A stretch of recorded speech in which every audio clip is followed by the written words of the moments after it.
Teh, Ma? Boleh, Pak.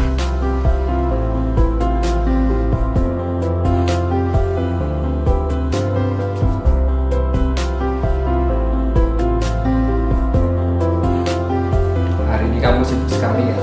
Iya, Pak. Deadline nih. Nih, teh hangat dulu biar gak stres. Makasih ya, Pak.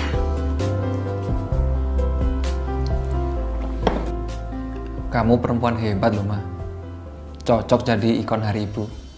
Masa sih, Pak? Iya dong, istriku gitu loh.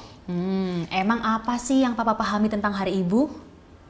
Ya tentang emansipasi wanita bukan? Sosok ibu yang bisa membagi waktunya untuk pekerjaan, ngurus anak, keluarga, seperti Mother's Day di Amerika. Itu kurang tepat, Pak. Beda. Maaf ya, Pak.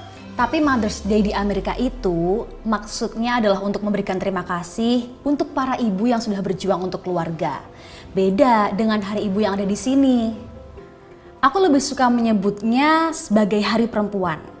Karena sejarahnya kan Kongres Perempuan pertama di Jogja tanggal 22 Desember 1928.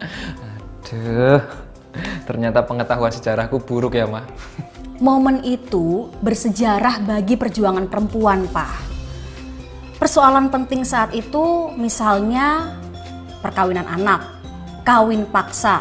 Nah itu yang ditentang oleh para perempuan Indonesia, Pak. Oh ya, oke aku paham sekarang. Selain soal perkawinan anak dan kawin paksa, Kongres itu juga membahas mengenai perceraian yang sewenang-wenang dan juga pandangan terhadap perempuan yang hanya sebatas peran domestik, Pak. Wah, berarti perempuan Indonesia tahun itu udah keren, Mah. Memikirkan masa depan, menyejajarkan perempuan dan laki-laki. Kata perempuan dalam Sanskerta diambil dari kata empu yang artinya mulia. Jadi kalau kita bicara mengenai perempuan, Pak, itu berarti makhluk yang mulia. Nah, diksi ini yang dipakai dalam Kongres Perempuan pertama di Jogja yang kemudian menjadi dasar penentuan Hari Ibu. Lantas, kenapa jadi Hari Ibu? Aku belum menemukan sih, Pak, kenapa kata perempuan menjadi Hari Ibu. Tapi yang aku pahami, Presiden Soekarno menetapkan tanggal 22 Desember sebagai Hari Ibu untuk memperingati peran dan perjuangan perempuan bangsa ini, Pak. Aku sepakat, lebih suka diksi perempuan, bukan wanita. Tapi tantangan hari ini masih besar, Pak. Belum banyak laki-laki yang menghormati dan menghargai perempuan sebagaimana cita-cita besar dalam kongres tersebut, Pak. Iya sih, Ma. Untuk itu, perlu peranan laki-laki dalam berbagi ruang dan peran, serta mendukung kaum perempuan supaya bisa berkembang dan meraih kesempatan seluas-luasnya. Betul. Tapi dalam masyarakat yang patriarkis, masih ada diskriminasi yang dialami oleh perempuan, baik di kehidupan sosial maupun profesional. Dan itu nggak boleh terjadi, Pak. Pak, perempuan punya hak yang sama dalam bekerja, dalam kesehatan, dalam pendidikan, perkawinan, keluarga, dan juga politik dan publik. Loh, Ma, tapi kan sudah banyak dosen perempuan, menteri, manajer, dokter, bahkan politisi juga perempuan. Nah ini, Mama juga punya keleluasaan untuk berkarir kan? Iya, makasih ya, Pak. Tapi sayangnya masih banyak perempuan yang belum beruntung dan terkekang cara pandang bias gender ini. Tapi aku bukan bagian dari laki-laki itu kan? Enggak lah, Papa udah lumayan kok. Cuma lumayan. Ya, better dikit lah dan lumayan. Aku berangkat dulu ya. Dah.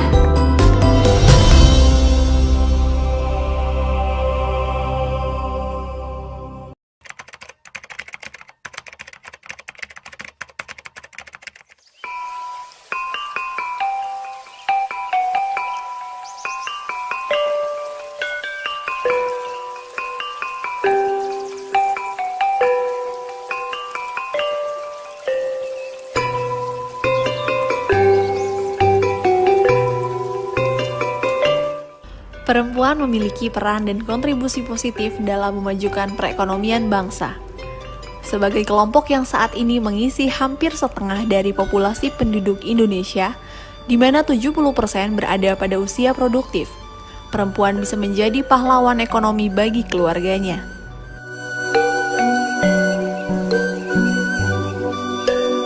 Karena perempuan adalah sosok yang kreatif dan bekerja keras di dalam keluarga, banyak hal yang bisa dilakukan perempuan, misalnya menjadi pelaku usaha.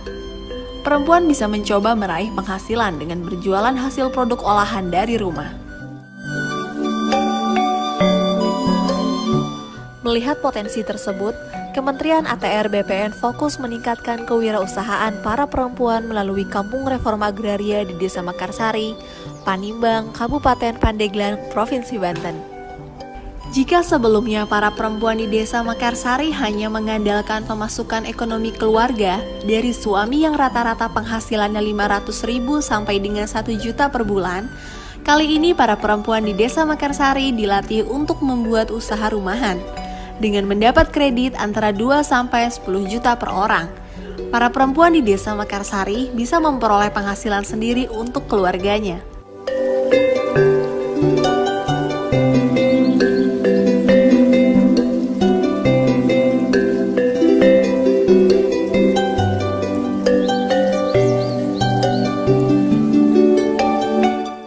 Nama saya Ibu Juna, berasal dari Kampung Klesik, Desa Mekarsari. Nama saya Ibu Yaya. Nama saya Ibu Murni. Awalnya saya dari Kampung Klesik, sebagai orang yang tidak mampu, didata sama Pak RT, langsung kita pindah ke Kampung Reforma, dapat tanah, dapat rumah, dapat sertifikat. Alhamdulillah ini berkat bantuan BPN. Alhamdulillah sekarang udah dikasih tanah, dikasih rumah. Sekarang syukur alhamdulillah gitu sama pemerintah. Dulu cuman ibu rumah tangga, tapi sekarang alhamdulillah punya kesibukan sehari-hari, bikin keripik, terus bisa keliling jualan ke warung-warung gitu, nitip ya. Tapi alhamdulillah lah bisa bantu-bantu keluarga. Bangga banget, senang sekali punya rumah itu dikasih bantuan dari pemerintah. Sesudah dipinjemin modal sama PNM, dikasih pelatihan sama BPN. Tadinya saya cuma di rumah, terus ada bikin kerjaan, dikasih kerjaan, belajar bikin keripik singkong. Sekarang udah sedikit demi sedikit berjalan, terus saya punya penghasilan untuk membantu suami. Pemberdayaan perempuan di bidang ekonomi, khususnya usaha mikro dan kecil, terbukti mampu menyelamatkan nasib perekonomian bangsa. Jika seorang perempuan atau ibu berdaya secara ekonomi, maka ia memiliki potensi untuk mendapatkan dan memberikan kehidupan yang sejahtera untuk keluarganya.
Dan salam sejahtera untuk kita semua.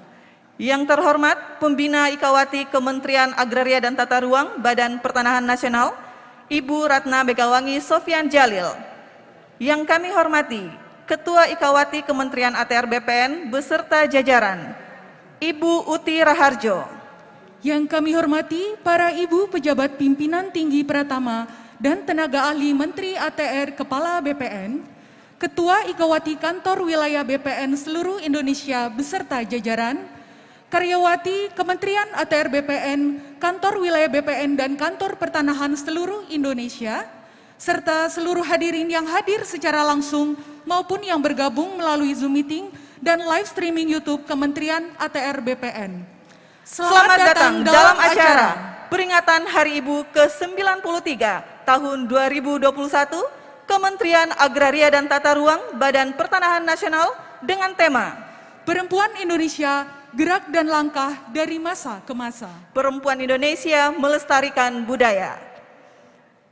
Sebagai ungkapan rasa syukur kita atas kehadirat Tuhan Yang Maha Esa, mari kita awali acara dengan berdoa bersama yang akan dipimpin oleh Ibu Nur Adani.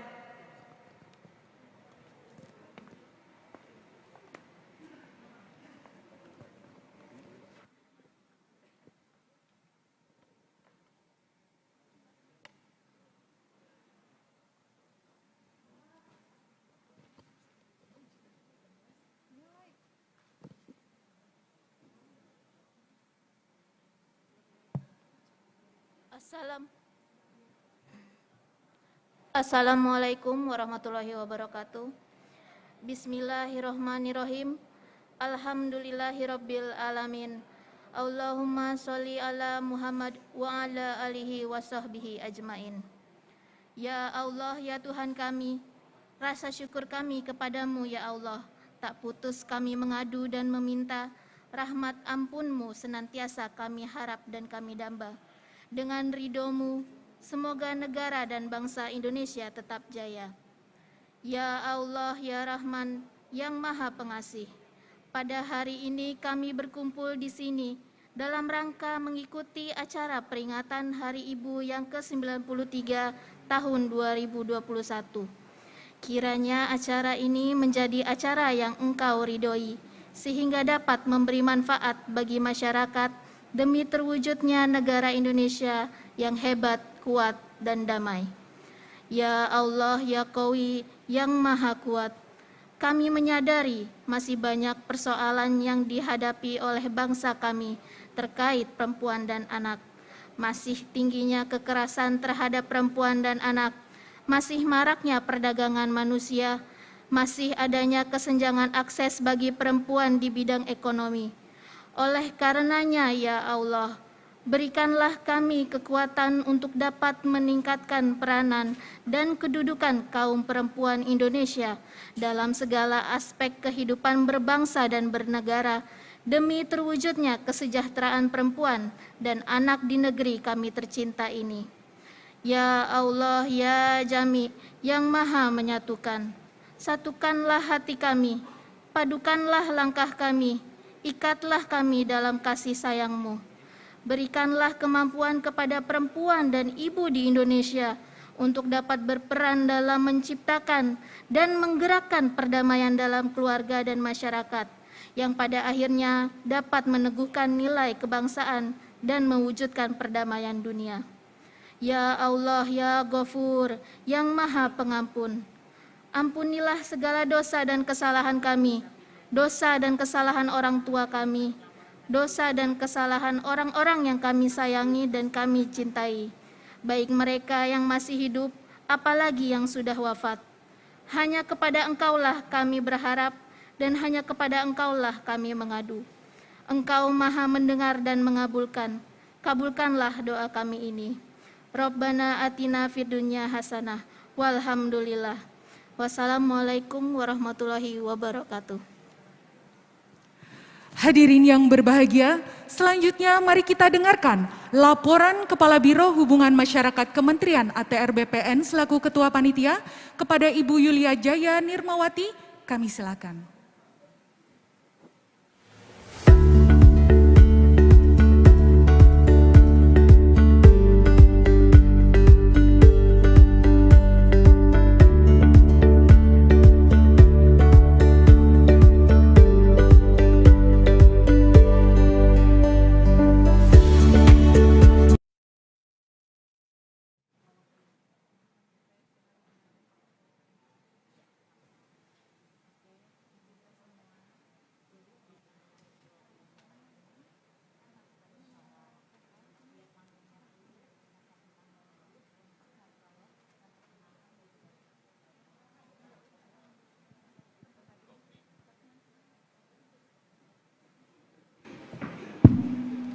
Yang terhormat Ibu Ratna Megawangi Sofyan Jalil, Pembina Ikawati Kementerian ATR BPN. Yang kami hormati Ketua Umum dan jajaran pengurus Ikawati Kementerian ATR BPN. Yang kami hormati tenaga ahli bidang sumber daya manusia Ibu Adriani, tenaga ahli bidang pengadaan tanah Ibu Ari Yuriwin, Ibu Uti Raharjo. Selamat pagi Ibu Uti yang sudah hadir bersama kita, para pejabat pimpinan tinggi Madya dan Pratama, seluruh hadirin, langsung yang hadir di ruangan ini maupun melalui Zoom meeting. Dan acara kita hari ini juga live di YouTube Kementerian ATR BPN. Assalamualaikum warahmatullahi wabarakatuh. Selamat pagi dan salam sejahtera bagi kita semua. Om Swastiastu, Namo Buddhaya, salam kebajikan. Pertama-tama, marilah kita panjatkan puji dan syukur kehadirat Allah Subhanahu wa Ta'ala, karena berkat rahmat dan ridhonya lah pada hari ini kita dapat berkumpul secara luring dan daring dalam rangka peringatan Hari Ibu ke-93 tahun 2021 di Kementerian ATR BPN. Para undangan yang kami hormati, tema besar peringatan Hari Ibu ke-93 pada tahun 2021 ini adalah Perempuan Berdaya Indonesia Maju. Tema ini sama dengan tema tahun lalu. Di dalam tema ini terdapat 6 subtema dan kami di Kementerian ATR BPN mengusung tema, memilih subtema yang ketiga, yaitu Perempuan Indonesia, Gerak dan Langkah dari Masa ke Masa. Berkenaan dengan itu, pada kesempatan yang berbahagia ini, izinkanlah saya selaku Ketua Panitia Penyelenggara menyampaikan laporan pelaksanaan Tokso sebagai berikut. Tokso ini merupakan upaya untuk mengajak seluruh karyawati dan ikawati di lingkungan Kementerian ATR BPN untuk dapat mencintai dan melestarikan budaya berbusana nasional dan mencintai batik. Gerak dan langkah perempuan Indonesia dalam hal ini dapat mempresentasikan seberapa besar bangsa ini dapat menghargai budaya. Tokso yang diisi dengan materi bertajuk Perempuan Indonesia melestarikan budaya. Dulu wanita menggunakan kebaya, busana nasional dan kain ada hal yang biasa. Namun akhir-akhir ini hampir semua wanita Indonesia hampir tidak menggunakan busana nasional di hari-hari biasa. Dan menggunakan budaya nasional hampir semua menggunakan pada saat kesempatan, yaitu pada saat hari-hari nasional besar atau pada saat kita menghadiri undangan dan sebagainya. Untuk itulah maka kami dalam hal ini tergugah untuk melaksanakan Tokso dalam hal Perempuan Indonesia melestarikan budaya, khususnya buat wanita di seluruh jajaran Kementerian ATR BPN.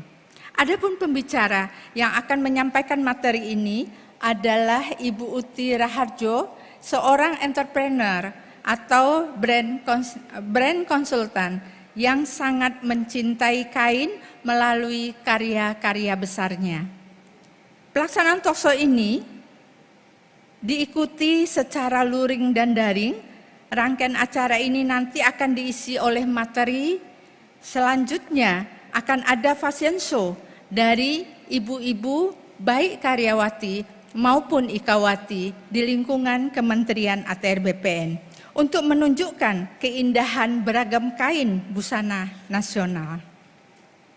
Kegiatan peringatan Hari Ibu ke-93 ini diikuti seluruh wanita, baik karyawati, ikawati, maupun PPN.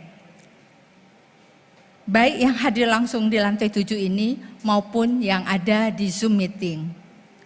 Harapan kami, talkshow ini akan menambah rasa cinta dan rasa bangga bagi ibu-ibu khususnya karyawati, ikawati di lingkungan Kementerian ATR BPN. Peran ibu, peran wanita di setiap gerak dan langkahnya memiliki peran penting dalam melestarikan budaya Indonesia. Jangan sampai kita menjadi pelopor kepunahan budaya nasional. Kalau bukan kita, ibu-ibu, siapa lagi? Para hadirin yang berbahagia, pada kesempatan ini pula kami selaku panitia penyelenggara menyampaikan terima kasih yang sebesar-besarnya kepada seluruh hadirin yang sudah hadir, kepada seluruh panitia, dan hadir juga bersama kita melalui Zoom, Ibu Ratna Megawani Sofyan Jalil. Dan kami menyampaikan permohonan maaf apabila terdapat kesalahan dan kekurangan. Kami menyadari kegiatan ini kami lakukan dalam waktu yang tidak terlalu lama untuk mempersiapkan. Tentunya pasti ada kekurangan di sana sini. Untuk itu kami mohon maaf. Dan akhirnya pada kesempatan ini kami mohon dengan hormat kepada Ibu Ratna Megawani selaku pembina Ikawati dan pendiri Indonesia Heritage Foundation berkenan memberikan keynote speech-nya. Kami berharap semoga talkshow ini dapat bermanfaat dan memberikan nilai tambah sehingga kita semua semakin mencintai budaya kita. Semoga Allah Subhanahu wa taala selalu meridhoi semua. Wabillahi taufik wal hidayah. Wassalamualaikum warahmatullahi wabarakatuh.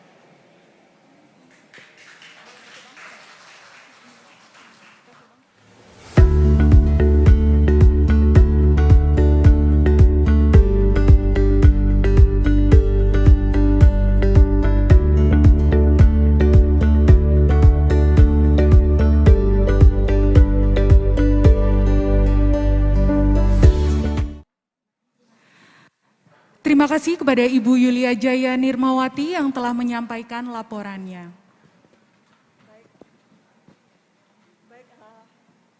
Baik hadirin, acara hari ini merupakan rangkaian dari peringatan Hari Ibu dan sebagai upaya kita memperkenalkan kain batik dan juga menjadikan batik sebagai suatu kebanggaan untuk digunakan oleh para wanita Indonesia. Di samping kiri kita ini juga terdapat bazar yang diselenggarakan oleh Aman dari Galeri dan juga Cik Batik.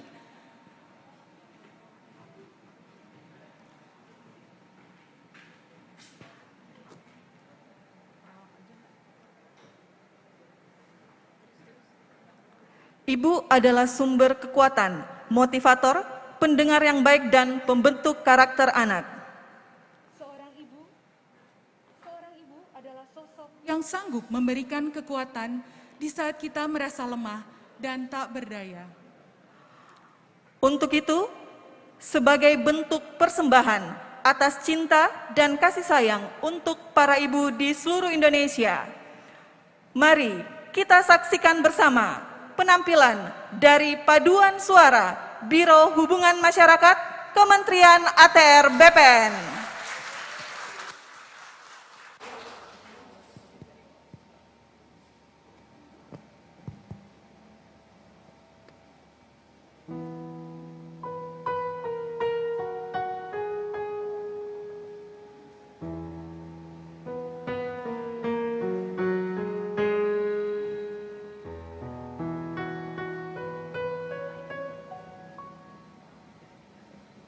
Ku buka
Itulah tadi penampilan dari paduan suara Biro Hubungan Masyarakat yang sangat luar biasa dan dipersembahkan untuk seluruh ibu di Indonesia. Hadirin yang kami hormati, berikut mari kita simak bersama keynote speech oleh pembina Ikawati Kementerian Agraria dan Tata Ruang Badan Pertanahan Nasional kepada yang terhormat Ibu Ratna Megawangi Sofyan Jalil. Kami silakan.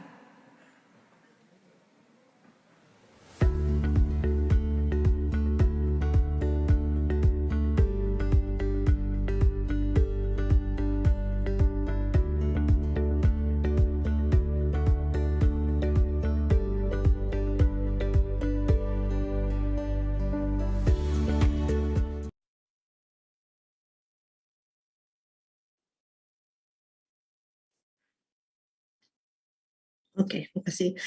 Yang terhormat dan yang saya sangat sayangin teman-teman ibu-ibu Ikawati di seluruh Indonesia yang kelihatannya ini banyak juga yang nonton bareng, dan juga para pembicara dan penanggap yang luar biasa, ini perubahan-perubahan hebat. Assalamualaikum warahmatullahi wabarakatuh. Shalom. Om Swastiastu, Namo Buddhaya, salam kebajikan.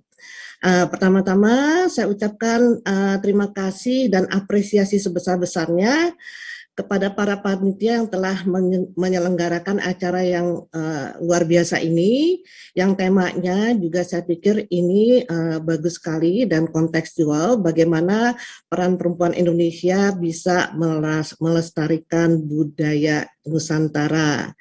Nah, waktu saya diminta oleh Bu Yulia untuk memberikan keynote speech, saya berpikir budaya Nusantara itu memang luas sekali ya. Jadi karena memang ada beberapa aspek ya dari segi seluruh aspek kehidupan ya, bermasyarakat, juga berbudaya, berpolitik, dan termasuk itu adalah kriya, terus kemudian mungkin kuliner juga itu masuk dalam budaya, terus kemudian musik yang luar biasa. Indonesia potensinya, karena Indonesia memiliki keragaman budaya yang saya pikir ini menjadi aset bangsa dan tentunya perlu untuk dilestarikan. Nah, ini usaha teman-teman di Ikawati untuk melestarikan budaya bangsa. Dalam hal ini ya, bagaimana perempuan Indonesia bangga dengan berpakaian adat, berpakaian Nusantara yang saya pikir ini memang harus terus digalakkan, dilestarikan.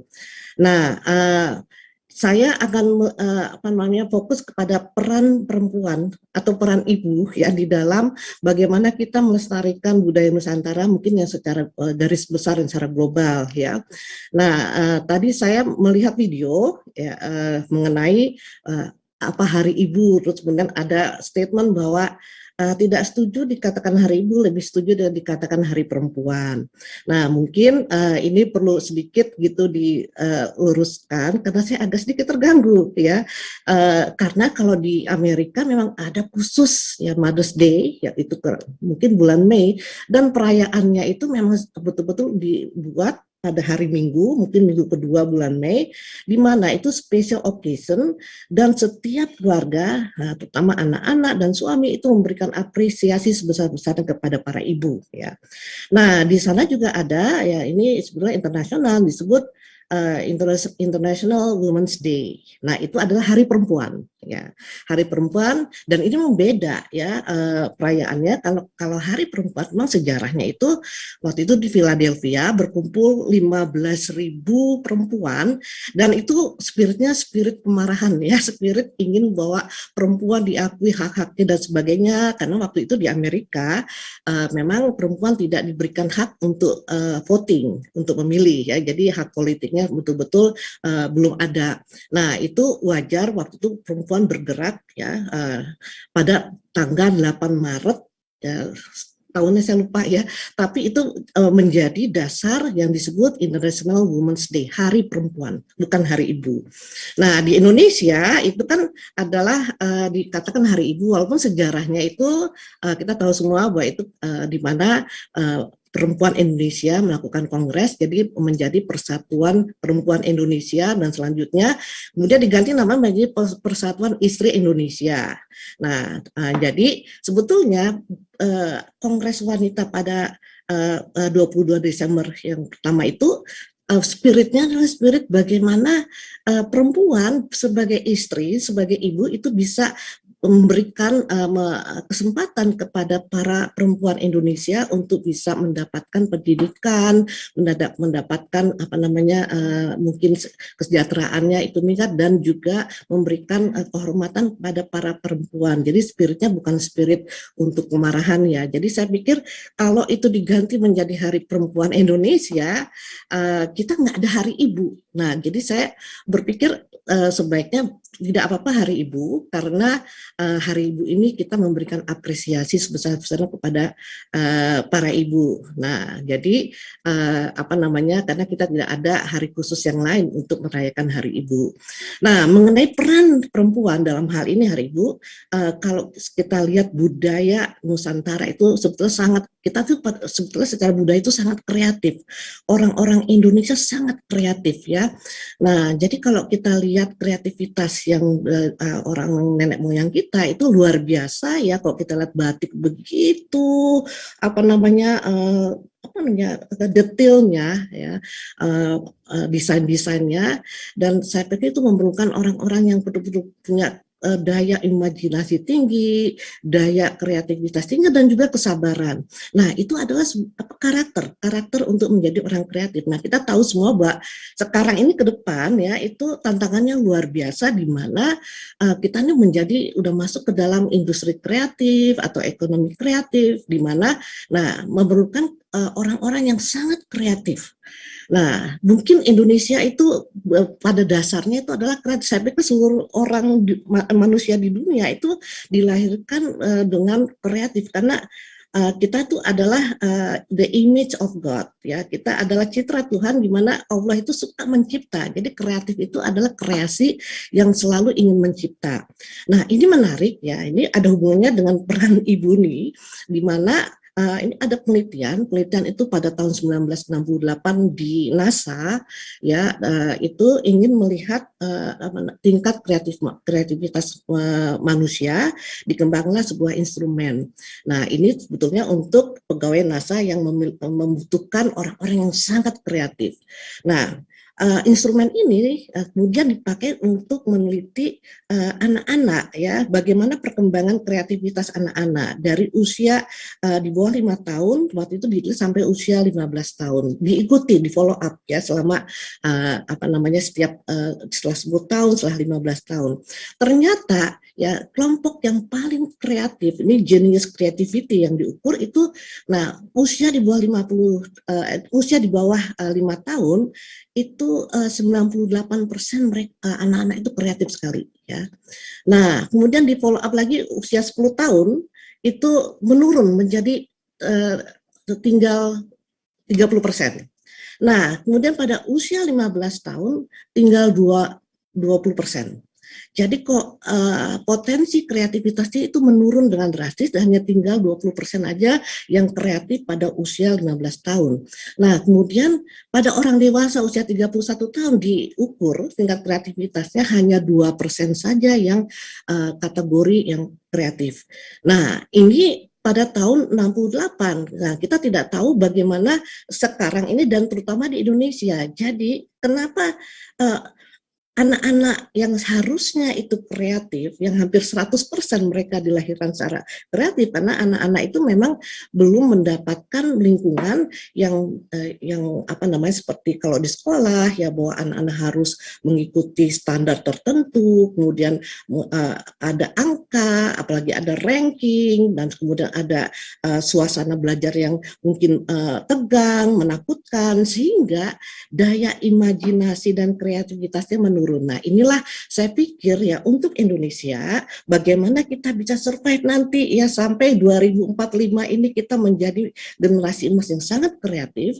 Sebetulnya para ibu para perempuan ini harus betul-betul ya memberikan perhatiannya ya terhadap pengasuhan anak di bawah 5 tahun sampai bagaimana kreativitasnya yang potensinya hampir 100% itu paling tidak menurun sampai yang seperti tadi saya sampaikan. Nah, ini kalau seandainya Indonesia bisa mempertahankan tingkat kreativitasnya ya, seperti anak-anak usia di bawah 5 tahun yang mereka berimajinasi tinggi, berani mencoba, semangat, gembira, terus kemudian apapun yang dia lakukan itu mereka karena tidak dinilai jadi full ya kapasitasnya. Nah, ini berarti kita harus ada usaha bagaimana di sekolah, misalnya di PAUD itu bagaimana lingkungan sekolah, guru-guru itu kemudian modul-modul kurikulumnya bisa mendukung untuk bagaimana kreativitas anak itu masih berkembang.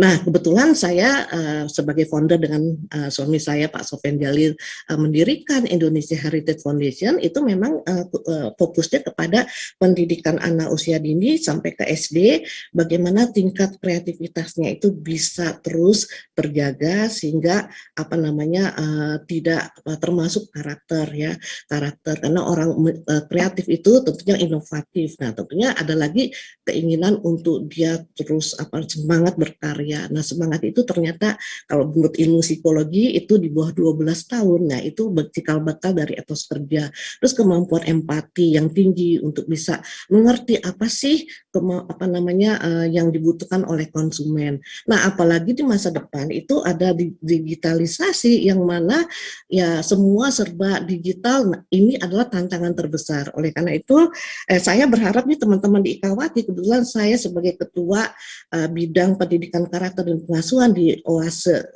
Kabinet Indonesia Maju. OASE ini adalah organisasi aksi solidaritas era Kabinet Indonesia Maju.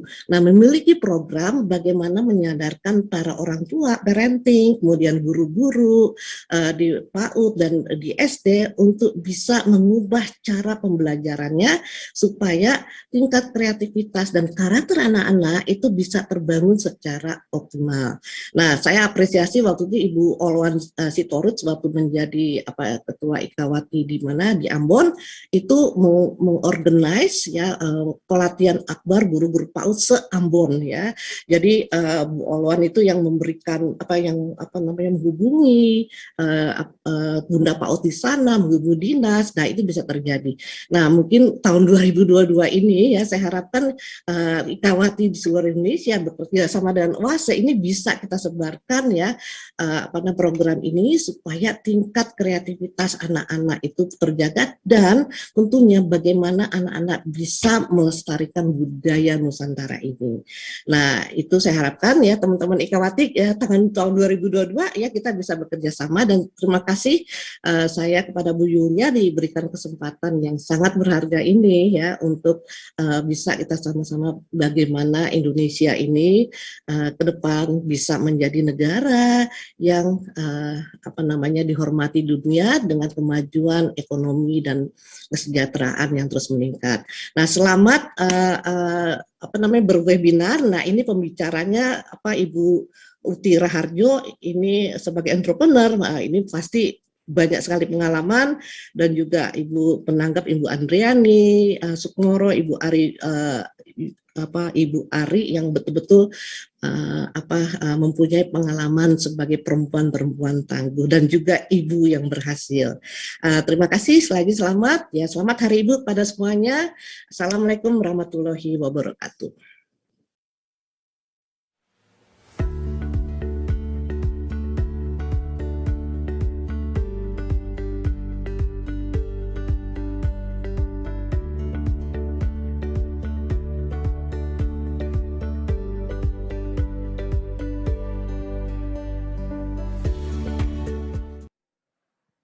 Terima kasih kami ucapkan kepada Ibu Ratna Megawangi selaku Pembina Ikawati Kementerian ATR BPN yang telah menyampaikan keynote speech.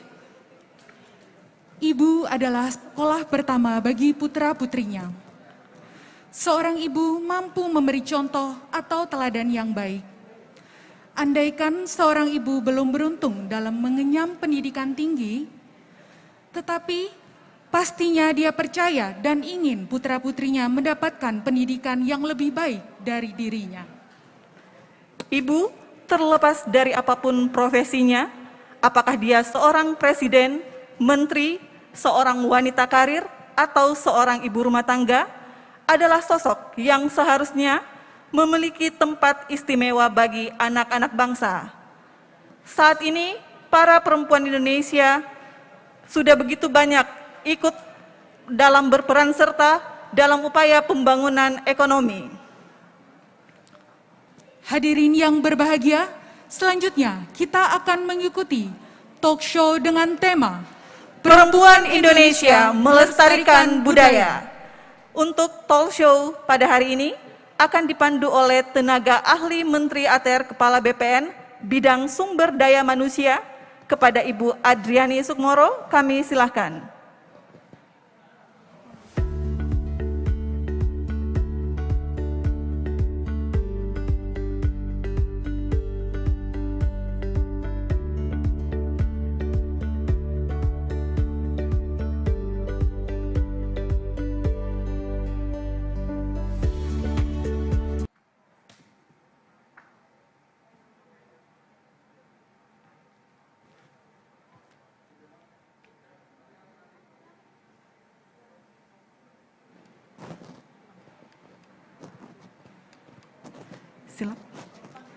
Untuk acara berikutnya kami serahkan kepada moderator.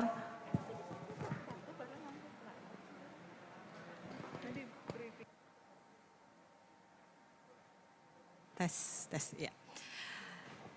Selamat pagi para ibu-ibu Sri Kandi Kementerian ATR BPN yang ada di ruang Prona ini, dan juga para ibu-ibu Sri Kandi yang ada mengikuti acara melalui luring dan daring. Ya. Sebelum kita memulai apapun, saya pikir saya panggil saja dulu narasumber kita, Ibu Uti Raharjo. Monggo Ibu.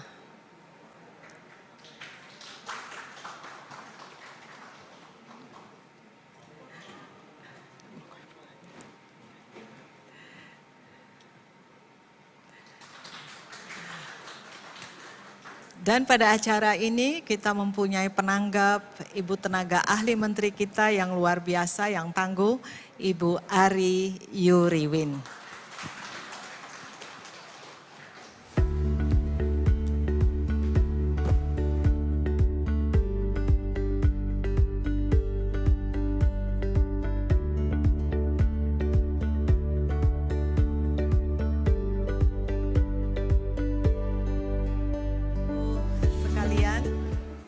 Assalamualaikum warahmatullahi wabarakatuh. Yang kami hormati dan kami banggakan, Ibu Ratna Megawangi, Ketua Pembina Ikawati Kementerian ATR BPN, yang juga pendiri dari Indonesia Heritage Foundation. Ibu Diah Himawan, Ketua Umum Ikawati, Ibu Vipi Agus, Wakil Ketua Ikawati, dan segenap jajaran pimpinan Ikawati dan juga pengurus Ikawati. Juga yang kami hormati Ibu Uti Raharjo, narasumber kita hari ini, Ibu Ari Yuriwin, tenaga ahli menteri yang akan menjadi penanggap acara kita, serta tentunya Ibu Yulia Jaya Nirmawati yang memerahi acara kita hari ini ya sebagai host. Terima kasih semua ibu-ibu atas kehadirannya, salam sehat juga untuk ibu-ibu yang ada di laring dan during.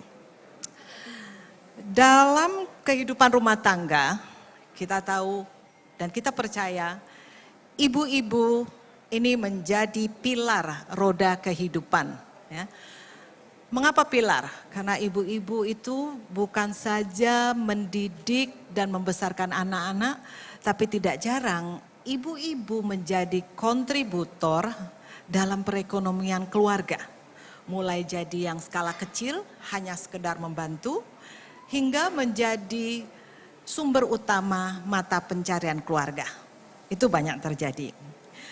Kementerian ATR BPN bekerja sama dengan PT Permodalan Nasional Madani atau PNM melakukan pemberdayaan masyarakat di Desa Mekarsari. Itu desa area reforma agraria ya. Desa Mekarsari itu ada di Panimbang, Pandeglang, Banten ya, bekas tempatnya Ibu Abeng dulu ya. Nah, walaupun judulnya kerjasama ini pemberdayaan masyarakat, kalau saya lihat saya cenderung menyebutnya sebagai pemberdayaan perempuan. Mengapa? Karena saya lihat pesertanya itu ibu-ibu rumah tangga.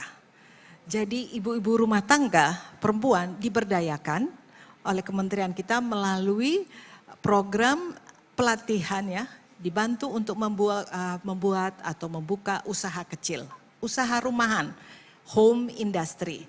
Jadi mereka dilatih untuk membuat keripik dari bahan singkong, kemudian membuat bakso dari bahan ikan, ya, lalu mereka bisa menjual. Nah, ini saya dapat datanya dari Bapak Parman Nataat Maja. Terima kasih ya Bapak, semoga ikut lihat Zoom ini, acara ini.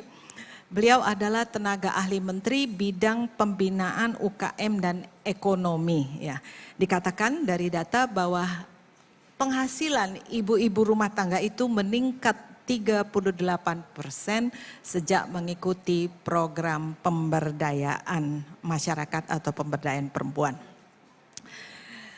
Nah, pada hari ini kita juga akan bicara tentang pemberdayaan perempuan ya. Temanya bisa dilihat dari sini. Tadi Ibu Yulia juga sudah mengatakan perempuan Indonesia gerak dan langkah dari masa ke masa melestarikan batik.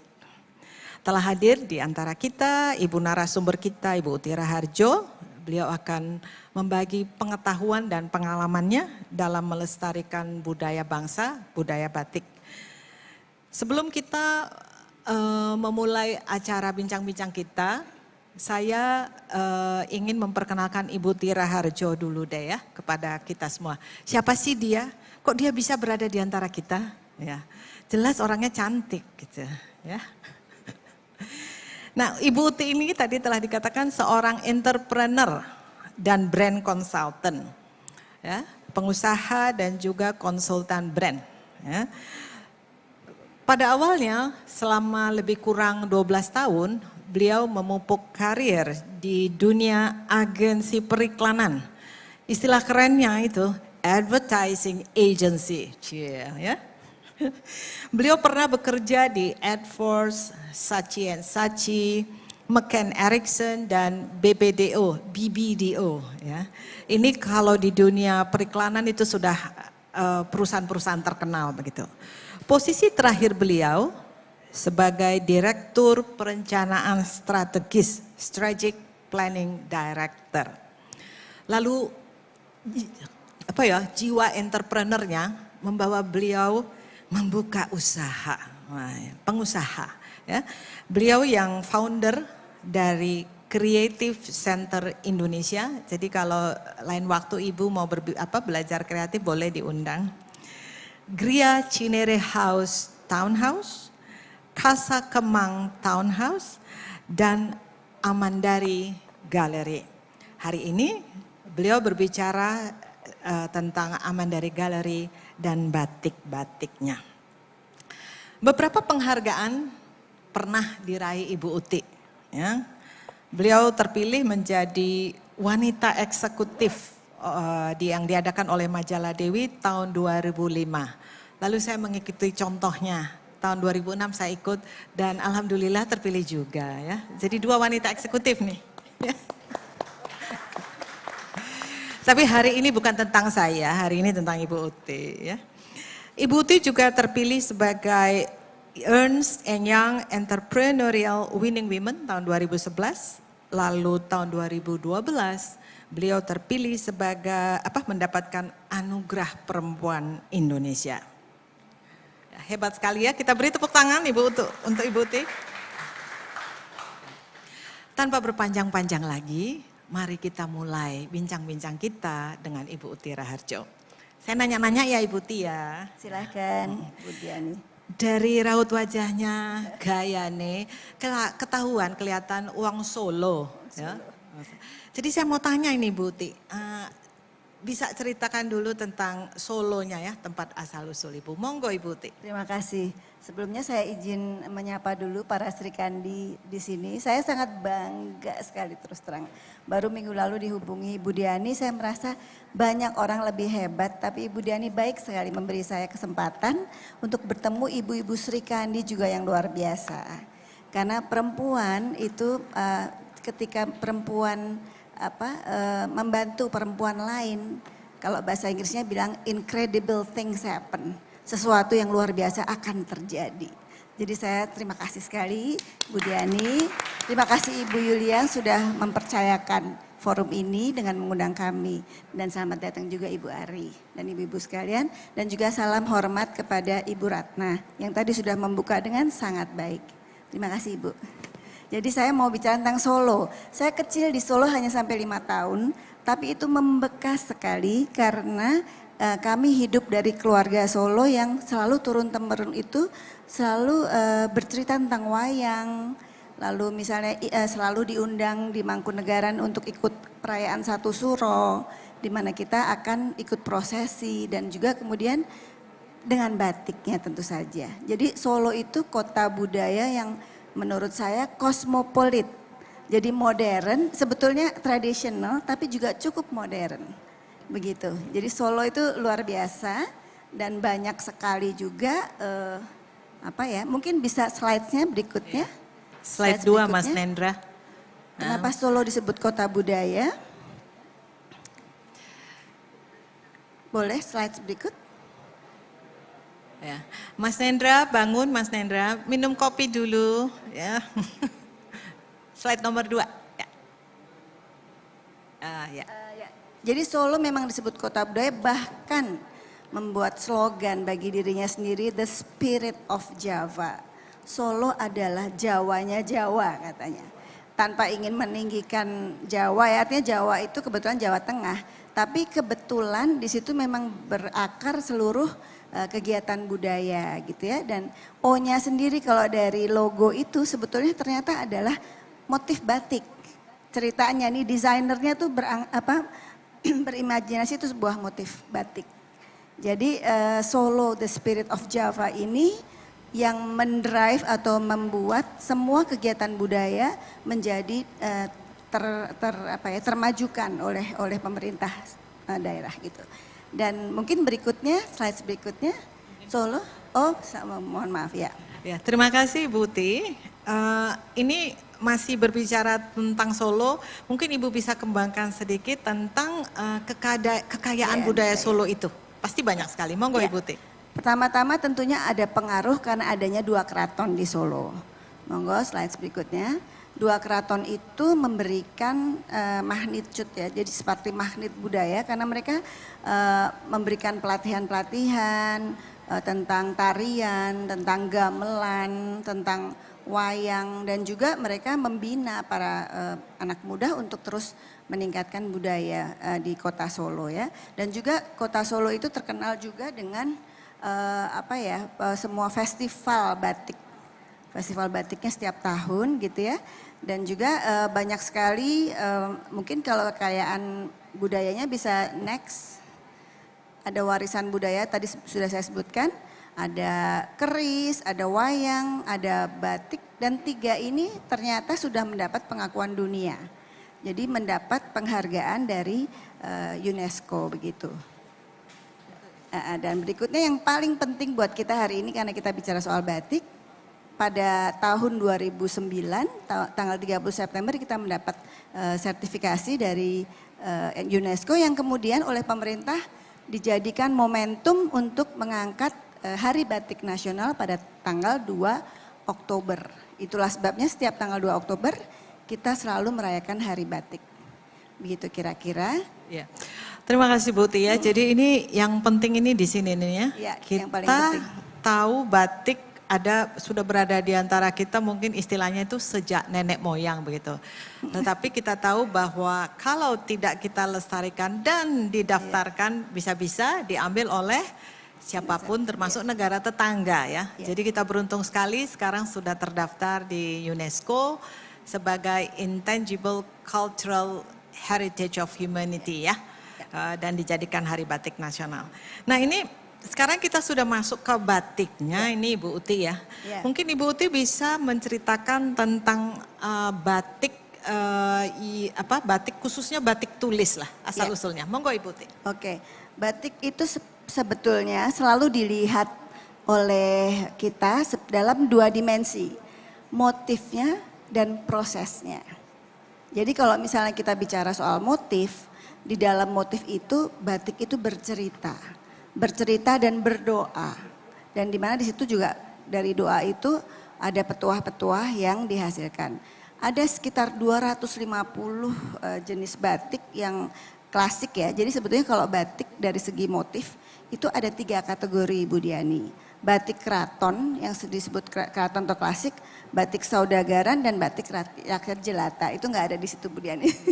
Saya tadi masih mencoba mengambil sumber-sumber yang lebih banyak. Nah, di mana dalam prosesnya itu ada batik tulis, batik cap dan batik printing. Tentunya semua ibu-ibu sudah tahu ya. Bedanya apa? Kalau yang tulis kita membuat prosesnya itu bisa sampai 3 bulan. Makanya kalau batik tulis itu lebih mahal. Karena itu seperti sebuah lukisan. Dan satu batik hanya dibuat 1 helai. Sehingga kalau satu lukisan itu kita pakai, sebenarnya kita memakai sebuah lukisan yang sudah diproses selama 3 bulan. 3 bulan itu ada proses dari membuat pola, mencelup, memberi warna, dan mengeringkan itu lama sekali dan penuh dengan detail. Detailnya banyak sekali. Kemudian ada batik cap. Ketika modernisasi terjadi, para pengusaha melihat bagaimana supaya proses 3 bulan itu tidak terlalu mengganggu produksi. Maka mereka membuat cap. Atau juga kombinasi. Jadi ada cap lalu ditulis ceceknya ya. Diisi begitu. Yang kemudian yang terakhir adalah printing. Printing ini sebetulnya membuat batik begitu murah karena ada mesinnya kan. Ada mesin yang memotret pola tersebut lalu menjadikan itu kain. Nah kain itulah yang dibuat banyak sekali menjadi fashion. Ada pro and con dalam kategori tersebut. Ada orang mengatakan oh kalau printing tuh bukan batik gitu ya. Tapi ada satu kenyataan bahwa ekspor tuh hanya bisa dengan printing. Tidak mungkin tulis karena terlalu mahal, terlalu tidak visible sebagai bisnis. Tentunya ada niche market ya, tapi biasanya printing itu bisa mengejar. Ini masih pro and con terus. Ada orang yang idealis mengatakan printing itu merusak karena merusak nilai-nilai tadi, cerita dari batik. Tapi apa boleh buat itu kenyataan hidup gitu ya. Nah setelah itu saya juga ada beberapa batik klasik sekarang sudah tidak banyak lagi yang membatik. Karena batik klasik itu semuanya orangnya udah sepuh-sepuh.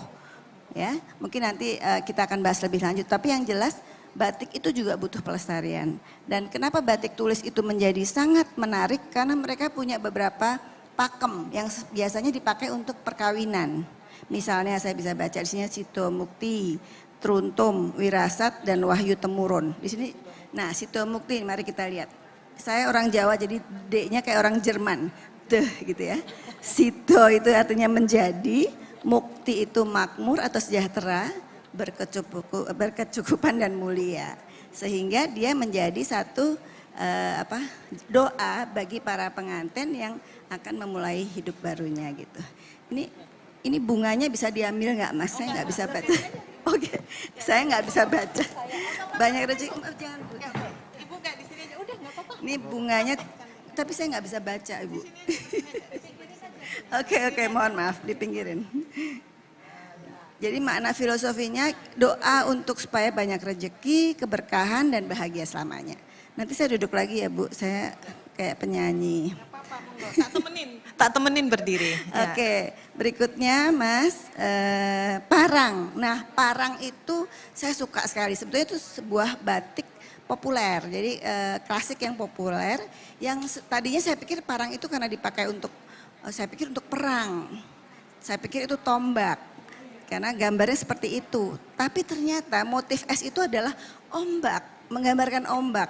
Kita kalau lihat ombak itu kelihatannya kecil, tapi bisa besar, bisa menghanyutkan dan menjadi kekuatan. Makanya doa dari Parang adalah jadilah berani. Jadilah berani membuat sesuatu yang besar dan juga itu membuat kita semangat gitu. Semangatnya jangan pernah surut begitu ya. Jadi motif parang itu memang dulunya secara sejarah digunakan oleh prajurit yang akan pergi berperang. Jadi itu bagus banget, makanya Ibu kalau berdoa untuk supaya pede pakailah parang. Karena dengan berdoa kita akan terus ingatkan bahwa kita harus jadi orang yang berani gitu. Seperti itu. Truntum itu juga salah satu batik klasik yang maknanya sangat dalam. Dia itu menuntun, truntum. Dan itu menggambarkan bunga yang memberikan kehidupan. Oleh karena itu truntum biasanya dipakai oleh orang tua dari pengantin yang menghantar anak-anaknya supaya bisa lebih sejahtera, lebih wise, lebih bijak. Dan juga menjadi berguna bagi sekelilingnya gitu ya. Panutan bagi anak-anaknya. Karena dalam bunga mengandung cinta. Kan bunga itu bersemi, indah, wangi. Jadi di situ ada dan bisa tumbuh kembali ya. Jadi kalau dia udah mati dia tumbuh kembali. Itu makna yang luar biasa gitu. Berikutnya sawat. Sawat ini adalah kayak seperti burung garuda ya. Ada sayap, sawat sayap. Di mana dilambangkan sebagai burung garuda itu melindungi. Jadi melindungi semua keluarga kita dan juga dulu dianggap sebagai kendaraan Dewa Wisnu. Jadi dia bisa di angkasa itu bisa melihat betapa siapa yang membutuhkan bantuan gitu ya Dewa Wisnu. Nah sekarang motif itu dipakai oleh pengantin ketika melalui prosesi pernikahan adat Jawa dan diharapkan bisa memberikan perlindungan terhadap kehidupan selanjutnya dari pemakainya. Mungkin saya ingatkan di sini ibu-ibu ya. Jadi ini yang satu ini ingat 5 kata saja, 5 huruf ya, sawat, bukan syahwat ya. Ingat ya Bu. Monggo Ibu Uti. Bu Diani itu kelihatannya anggun tapi sebetulnya Sri Mulat. Monggo selanjutnya. Kawung. Nah, kawung ini juga satu yang sangat luar biasa, dulu hanya dipakai untuk raja ya. Sekarang udah dipakai untuk permaisuri dan anak-anak raja. Tapi itu mencerminkan seorang pemimpin. Jadi ibu-ibu di sini kalau mau menjadi seorang pemimpin yang baik, bisa mengendalikan diri, menjaga hati, bisa mengendalikan lingkungannya, pakailah kawung. Gitu. Kira-kira seperti itu. Berikutnya. Sebelum itu saya mau tambahkan sedikit Ibu. Jadi motif ini sebetulnya pakemnya saja, tapi di daerah-daerah Jogja, Solo itu akan berkembang dan dikembangkan melalui turun-temurun juga dengan modifikasi-modifikasi yang baru. Jadi kita hanya lihat pola dasar saja, begitu Bu. Ya, kira-kira begitu. Iya, terima kasih Bu Uti, kita mendapat pembelajaran ya. Teman-teman atau ibu-ibu Sri Kandi yang memang dari suku Jawa mungkin sedikit banyak sudah tahu, kenal, familiar, mengerti. Tapi kita yang bukan dari Jawa khususnya Solo menjadi lebih belajar lagi dan memahami arti-arti dari motif dan nama-namanya tadi ya. Ada sawat, ada kawung ya. Nah sekarang kita masuk ke industri batik nih. Kita perlu belajar dari Ibu Uti yang punya Amandari Gallery gini ya.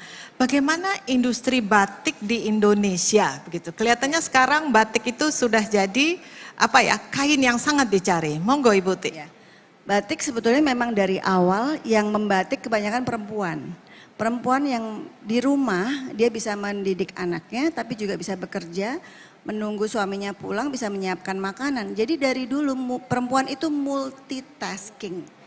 Mohon maaf kalau perempuan memang lebih hebat dari laki-laki. Apa boleh buat ya? Tepuk tangan buat perempuan Sri Kandi di sini.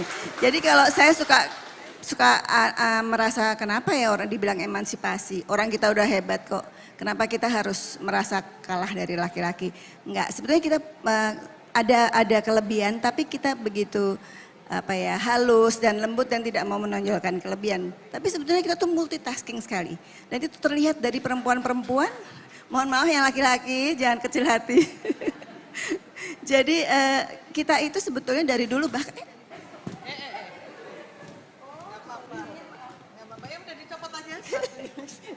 ininya masuk ke sini Mas. Jadi saya akan menari Jawa habis ini. Nggak apa-apa, untung ada sofa empuk nih Mas. Jadi perempuan pada nature-nya ya, dari sifat dasarnya itu memang multitasking. Kita bisa gendong anak, nyusuin, masak, nyetrika pada saat yang sama. Nah itulah yang membuat perempuan tuh begitu prigel kalau bahasa Jawanya ya. Prigel untuk membatik juga. Karena batik juga bisa harus ditunggu kan selama 3 bulan gitu. Nah selain batik dia juga harus punya perasaan halus. Ya, sebab ketika membatik nggak boleh gusra-gusru. Pembatik adalah membatik tuh ombo lantite. Jadi kalau bahasanya Steve Jobs, connecting the dots. Artinya dia dari garis-garis itu dia jadikan satu gambar yang cantik, maka dia harus sangat melatih perasaannya. Mereka kontemplasi ketika mereka membatik. Makanya kalau ibu-ibu bisa menghargai betapa sulitnya sebuah pola itu dilakukan, bisa memahami betapa bangganya kita kalau pakai batik. Karena digambar dengan jiwa ya, dengan soul begitu. Saya rasa itu. Ya. Tadi kita lihat ya, Ibu Uti mengatakan bahwa perempuan itu yang mau tidak mau seperti melestarikan batik karena mereka lah yang bekerja di industri batik. Dan memang perempuan ini kita itu dilahirkan untuk selain multifungsi, ibu rumah tangga, bekerja dan lain-lain, tapi kita juga penuh kreativitas ya. Kalau ada masalah bisa kita atasi. Seperti contoh nyata di atas panggung ya ibu-ibu ya.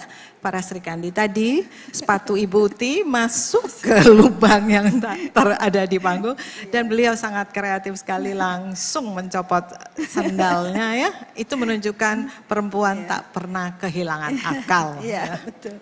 Kita tepuk tangan untuk sandal yang copot. Nah Ibu Uti kita lanjutkan lagi. Tadi sedikit banyak sebenarnya sudah ada kisah perempuan industri batik di industri batik. Coba slide berikutnya saya ingin tahu apakah masih ada. Nah ini mungkin Ibu bisa cerita banyak, takutnya ketinggalan, ini bagus-bagus soalnya. Monggo. Tadi kita sudah tahu ada 3 jenis batik yaitu klasik dan juga saudagaran. Nah saudagaran itu dibentuk oleh para saudagar dari Lawean. Ada satu daerah yang kampung batik di Solo yang kalau ibu-ibu datang ke sana bisa menikmati berbagai gerai-gerai batik yang aneka ragam dan bisa memilih dari yang paling murah hingga paling mahal. Dan itu menjadi satu destinasi untuk edukasi dan belanja di kota Solo. Itu mungkin Bu Diani harus menyempatkan diri ke sana. Ya, nanti kita bikin tour ya ibu-ibu ya, solo trip. Nah, itulah salah satu pusat industri batik juga Ibu. Karena nanti kita bicara batik bukan hanya bicara produk, bukan hanya bicara pembatik, tapi kita harus juga bicara tentang bisnis. Karena memang kalau tidak ada bisnisnya kemudian tidak bisa menghidupi. Kalau tidak bisa menghidupi kita tidak bisa membatik kembali begitu ya. Jadi itu satu mata rantai yang harus terus-menerus kita jaga. Ya. Udah langsung Ibu nggak mau tanya bisnisnya langsung ya. Jadi bisnis batik itu sebetulnya ekspornya ini hanya ekspor ya bukan yang di lokal. Ekspornya luar biasa besar. Tahun 2020 itu mencapai 7,5 triliun rupiah. Gitu ya. Sementara di tahun 2021 kuartal pertama sudah mencapai sekitar 157,8 juta dolar. Yang kalau dibandingkan mungkin itu masih seperempatnya ya. Tapi lebih dari itu, lebih dari sekedar angka, dia juga menyerap 200.000 tenaga kerja dari 47.000 unit usaha yang tersebar di 101 sentra wilayah di Indonesia. Dan juga dia bisa mengekspor ke negara-negara besar seperti Jepang, Amerika Serikat dan Eropa. Luar biasa. Luar biasa. Dan ini sebetulnya angka ini turun dibanding yang saya ambil yang tahun sebelumnya, tahun 2012 hingga 2016 jauh lebih tinggi. Nah, apa yang terjadi? Kenapa ada penurunan? Itu kemungkinan karena kompetisinya makin tinggi dan banyak negara-negara lain pun menghasilkan batik. Karena batik bukan dari Indonesia saja, dari India, Cina dan sebagainya. Dan juga mungkin bertarung dengan fashion industry. Jadi itu yang menyebabkan dia turun. Tapi sebetulnya luar biasa sekali. Kalau kita melihat nilai ekspor seperti ini, kita semua tertarik dong menjadi pemain di situ. Jadi makanya tadi Ibu Diani mengatakan UMKM ya harus dibina, itu sebetulnya untuk menyumbang kue ini, begitu Bu, terhadap industri ini. Ada lagi Ibu? Ya, coba slide berikutnya sebelum saya beralih. Oh enggak ya, jadi saya akan bertanya dulu sebelum slide-nya diganti dulu, sebelumnya aja dulu ya. Diulang. Biar saya masuk ke pertanyaannya nih gitu. Jadi Ibu Uti terima kasih sudah cerita banyak tentang Solo, tentang kekayaan budaya Solo, lalu masuk ke batik industrinya dan juga perempuan-perempuan Solo ya. Saya pernah dengar juga bahwa katanya kalau Solo itu laki-lakinya, suami itu mereka hobinya memelihara burung ya? Ya, Tarung burung ya? Ya, ikut perlombaan ini burung. Iya. Jadi suaranya burung dibuat cantik, mereka akan berlomba-lomba untuk. Iya, jadi lakinya itu ya suka hobi itu burung, perempuannya membatik. Gitu. Perempuannya bekerja, seperti perempuan Bali. Laki-lakinya upacara, perempuannya ngangkat pesesajen ya kemana-mana. Jadi perempuan itu luar biasa. Jadi bersyukurlah kita semua perempuan-perempuan di Indonesia. Ya. Terima kasih ya, tepuk tangan deh, boleh ibu-ibu. Ya. Nah sekarang kita mau apa ya? Kita tanya dulu lah tentang Amandari Galeri ini. Gimana sih ceritanya ya? Apa di balik ini tentunya ada keinginan untuk meneruskan budaya batik, legacy begitu ya. Jadi Ibu Uti mohon diceritakan bagaimana upaya untuk meneruskan legacy batik. Monggo. Saya sebetulnya tidak beda dengan perempuan-perempuan lain di usia saya. Pada waktu itu sebetulnya tidak terlalu peduli dengan batik awalnya. Meskipun kakak saya sudah 50 tahun membatik, saya belum melirik.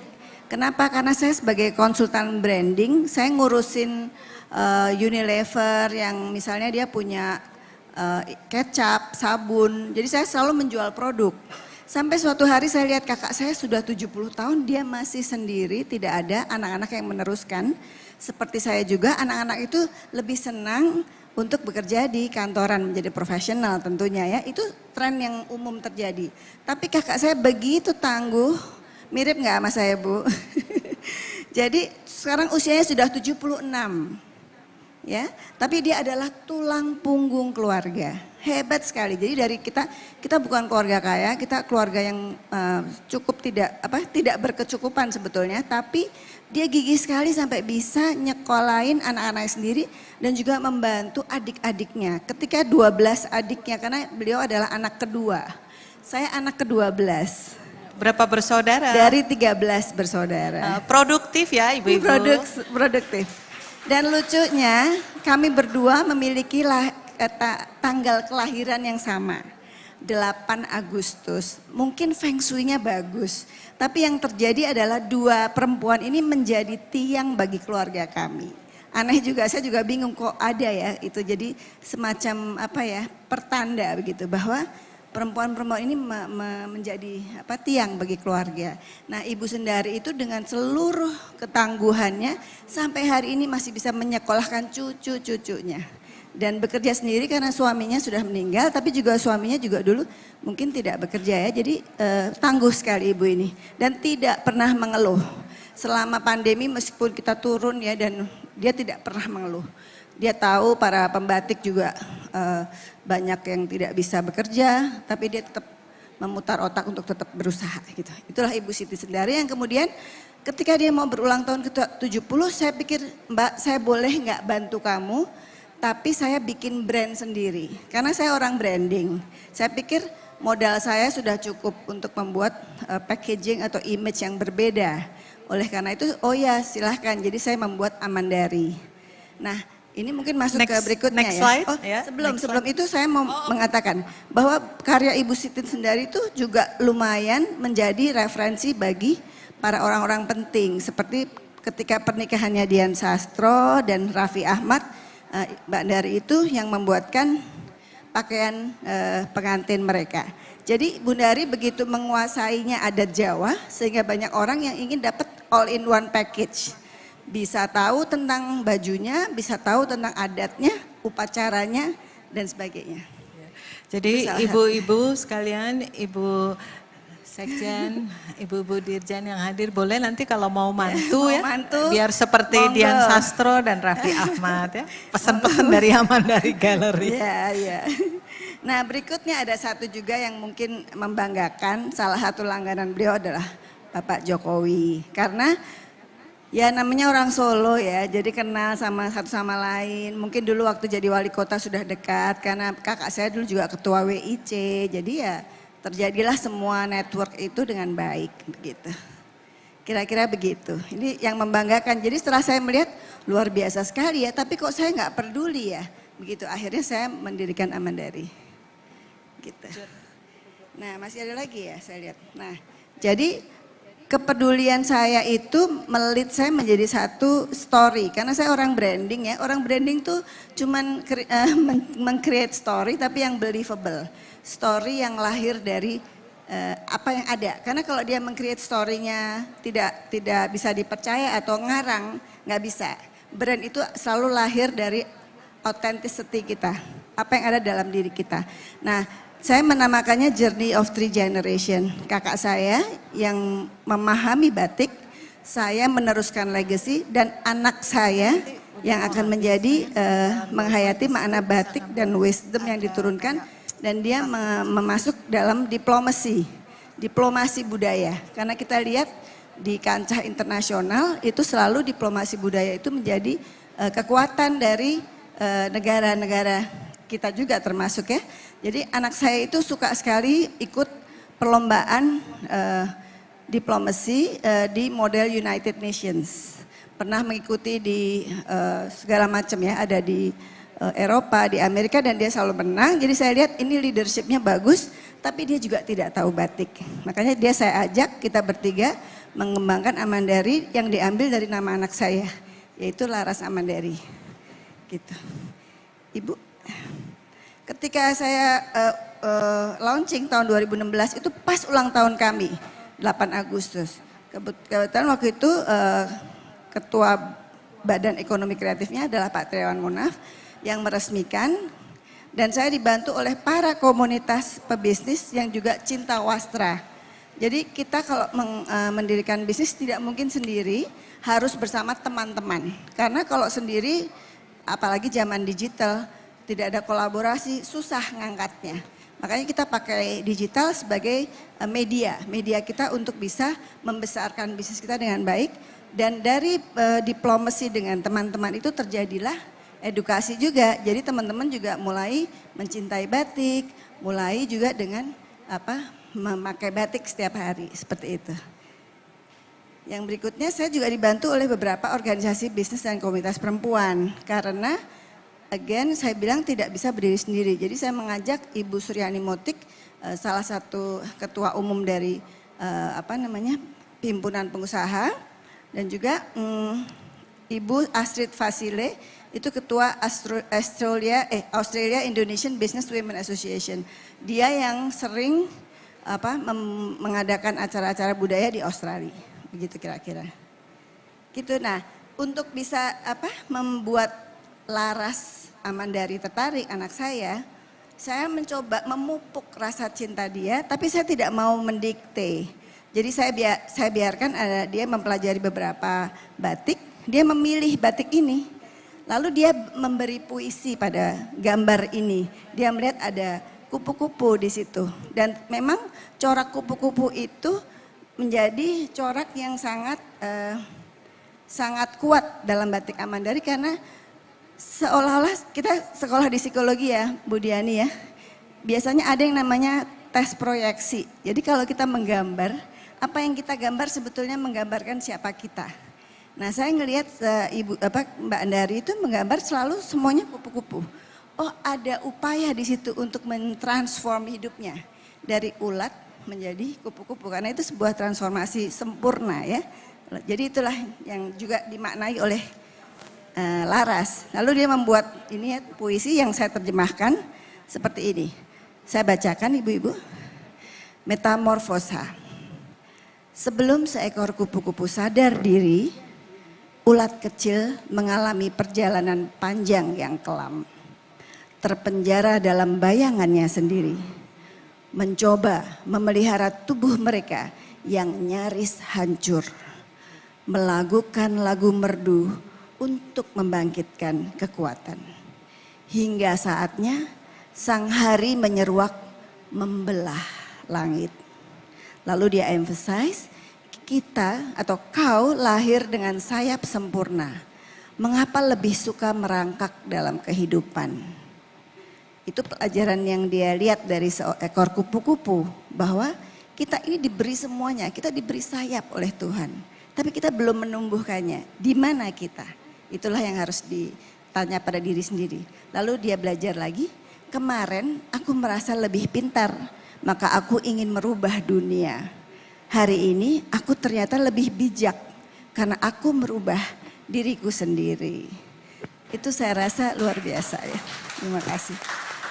Saya bangga sekali dengan anak saya karena dia bisa memilihkan kata-kata terbaik di usia dia yang sangat muda. Waktu itu dia masih 20 tahun dan masih kuliah di Fakultas Hukum UI. Sekarang dia sudah bekerja di Facebook Singapura. Dan dia menunjukkan sekali minat terhadap sastra Indonesia. Makanya ini batik sangat berhubungan erat dengan kehalusan budi. Jadi saya mohon doa restu semoga Amandari bisa melanjutkan perjuangan kita semua ke generasi berikutnya.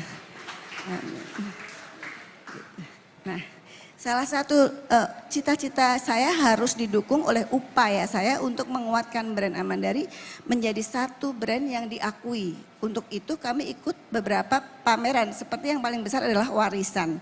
Warisan itu memberikan sertifikasi kepada batik-batik tulis asli. Kami sudah mendapat sertifikatnya, jadi tidak mungkin kami itu abal-abal, itu enggak. Pasti udah curated gitu, sudah dikurasi. Gitu Ibu. Kira-kira. Ya, terima kasih Bu Ti, luar biasa. Jadi sebelum masuk ke event-event ini kita dengar tadi ternyata batik itu juga perlu dilestarikan melalui proses kurasi. Ya. Lukisan juga. itu juga dikurasi melalui proses kurasi sehingga menjadi sangat bernilai. Ketika batik juga melalui proses kurasi, pasti. dia menjadi lebih bernilai lagi. Iya, Ya, terima kasih Ibu Ti. Nah Ibu Ti, mungkin Ibu bisa, ini bagian akhir dari sesi kita, Ibu Ti bisa memberi sharing, sudah melakukan apa saja untuk menggalakkan batik-batik dari Amandari Gallery. Monggo. Ya, program selanjutnya yang harus kami lakukan adalah melakukan sosialisasi dan promosi dan edukasi kepada masyarakat. Karena tanpa komunikasi yang jelas batik kami akan berhenti di toko kami. Makanya oleh itu kami mencoba untuk reach out, menjangkau para sponsor yang memiliki CSR. Kebetulan sponsornya adalah PLN waktu itu. Mereka sedang menggalakkan elektrik karena produknya adalah listrik tentunya ya. Bagaimana elektrik ini bisa menjadi bagian dari seluruh rumah di Indonesia. Tapi masuk ke milenial. Kebetulan saya bertemu dengan penemu canting elektrik. Jadi ada inovasi di dalam batik di mana yang memakai canting elektrik itu kemudian para milenial bisa langsung nyolokin di rumahnya. Dia nggak perlu pergi kemana-mana, dia panasnya juga lebih cepat. Kemudian prosesnya lebih praktis. Nah ini yang saya galakkan dalam sosialisasi tersebut di Grand Mahakam. Waktu itu kami mengadakan acara selama 1 hari penuh. Gitu. Next slide, mungkin ini ada satu ini ya, The Story of Batik. Saya menjelaskannya sebagai legacy, investment, dan diplomasi. Jadi legasinya dapat dari motif-motifnya, investment dari bisnisnya, diplomasi adalah dari bagaimana kita menyentuh perempuan-perempuan lain di seluruh dunia untuk bisa menghargai batik dengan baik. Di situ ada berbagai, di situ ada berbagai pembicara, yaitu salah satunya selain pakar-pakar batik adalah rekan saya Amalia Prabowo, itu dia adalah Director of Global Entrepreneur and Talent dari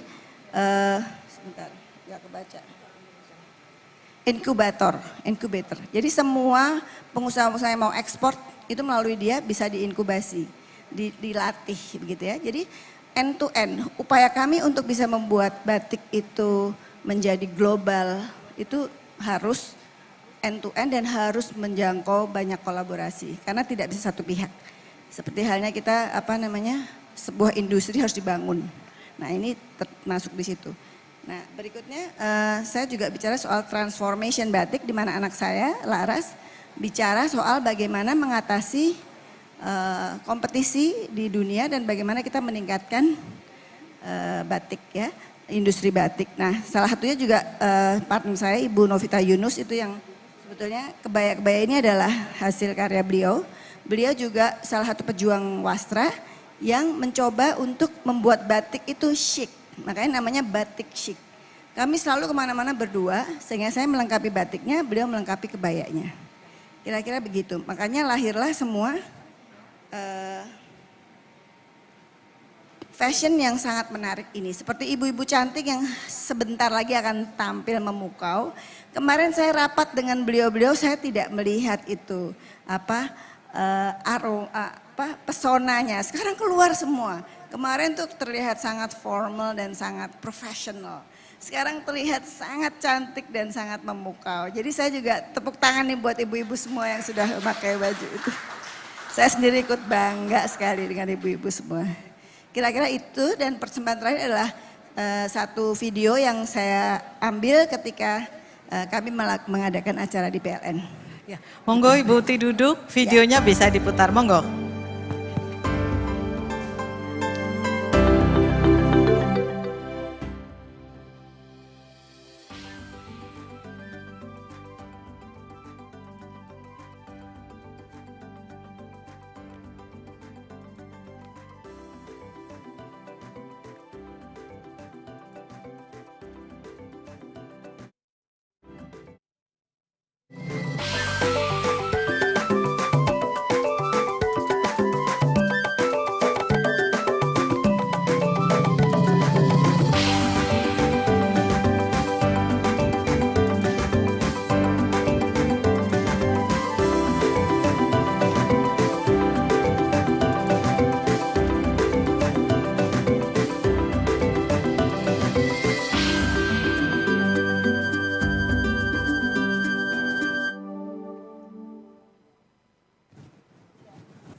Tepuk tangan yang luar biasa untuk Ibu Uti Raharjo.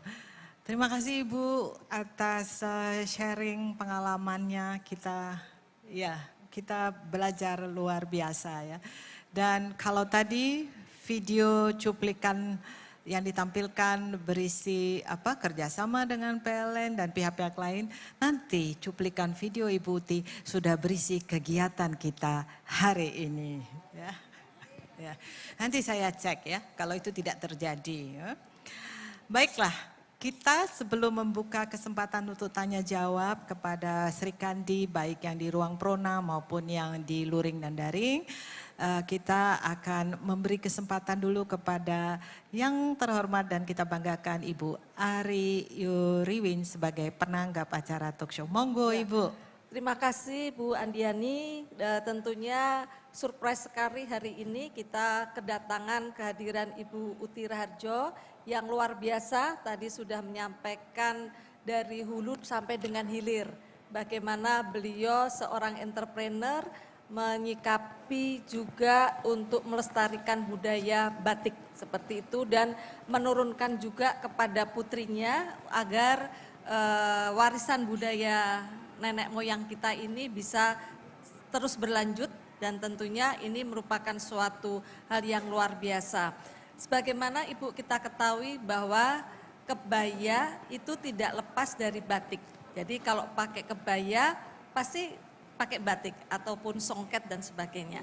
Nah ini merupakan, gimana? Tadi deketin. Oh baik. Jadi kebaya dan batik ini merupakan salah satu simbol identitas budaya nasional Indonesia dan tentunya budaya ini merupakan fondasi etnik, karakter bangsa, identitas kolektif dan jati diri bangsa. Ya, kalau saya menyikapinya seperti itu. Dan kebaya batik sebagai pakaian nasional itu saat ini ya menurut kami kurang populer di generasi muda karena kaum milenial, remaja banyak sekali yang tidak mengenal batik seperti tadi yang Ibu sampaikan Bu Uti Raharjo. Nah menurut Ibu bagaimana tanggapan Ibu khususnya dengan regenerasi kita dan juga kaum milenial, remaja-remaja kita supaya lebih mengenal batik dan berbusana kebaya.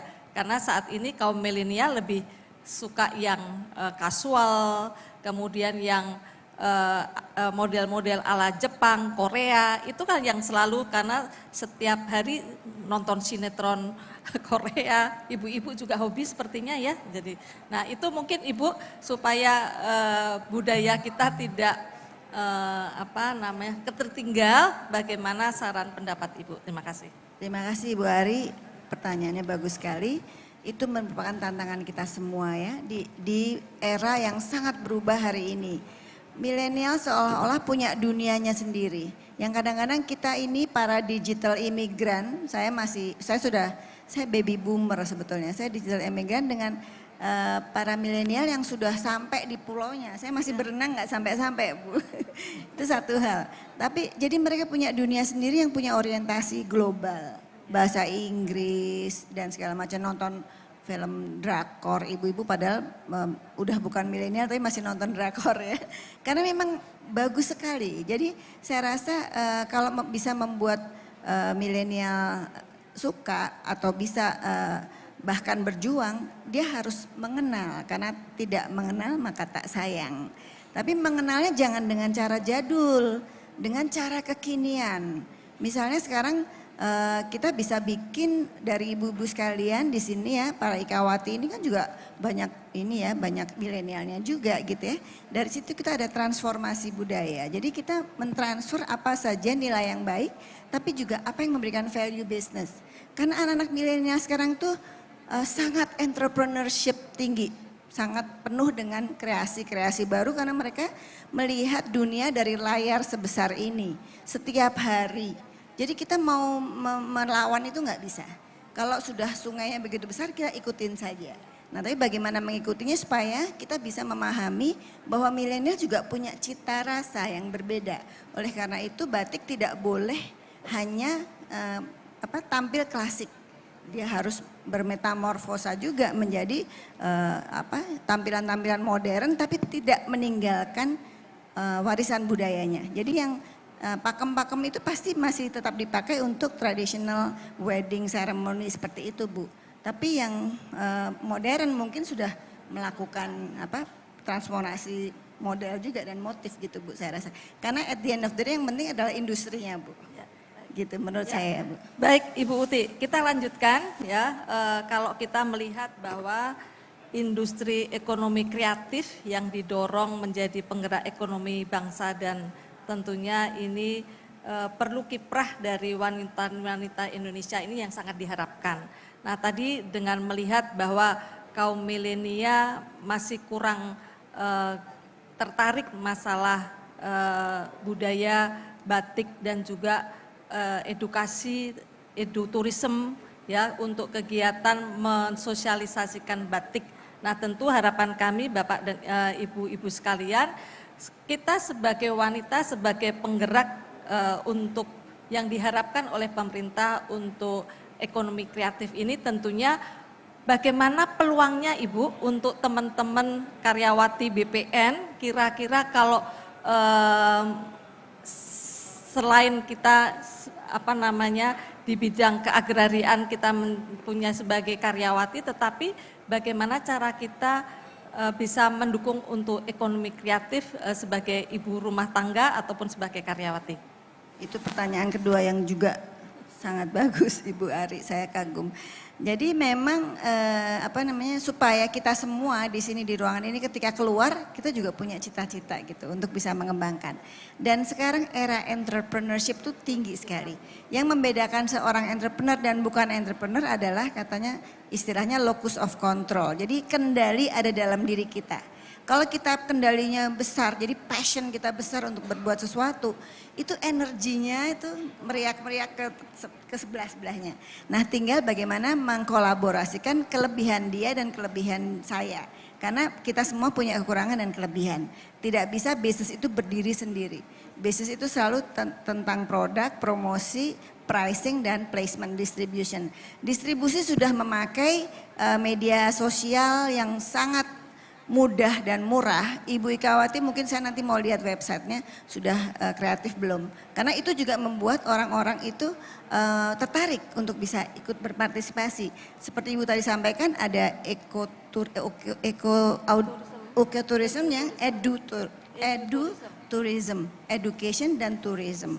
Sekarang zamannya IG, anak-anak yang langsung ceklik selfie kirim saat itu juga.